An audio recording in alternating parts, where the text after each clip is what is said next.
అధ్యక్ష. అధ్యక్ష, మీరు మన జిల్లా పార్టీకి నేను సర్వీస్ చేయలేదు అధ్యక్ష. ఎస్, పార్టీ మంచి చేసింది అన్నప్పుడు పార్టీ చేసిన నష్టం కూడా చెప్పుకుంటాం అధ్యక్ష. నా మీద 5 CBI కేసులు రాజశేఖర రెడ్డి కుటుంబాన్ని కొట్టడానికి నా మీద పెట్టలేదు అధ్యక్ష. నేను ఒక్క మాట మాట్లాడానా? నాకు టికెట్ ఇవ్వకపోయినా నేను మాట్లాడానా? ఎందుకు అధ్యక్ష? తను కాంగ్రెస్ పట్ల పుట్టి పెరిగినట్టు తనే మీద వేసుకొని మాట్లాడేసింది. నాకు అర్థం కాలేదు. అసలు సంబంధం లేని ఇష్యూ, తనకు నాకు ఏం మాత్రం సంబంధం లేదు.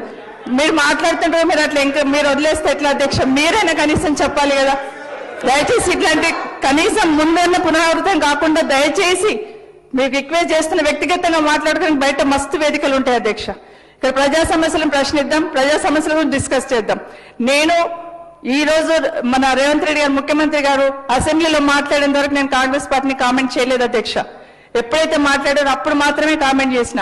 నా మీద కేసులు పెట్టింది మాట్లాడలేదు, నాకు టికెట్ ఇవ్వండి మాట్లాడలేదు, అసలు కామెంట్ చేయలేదు.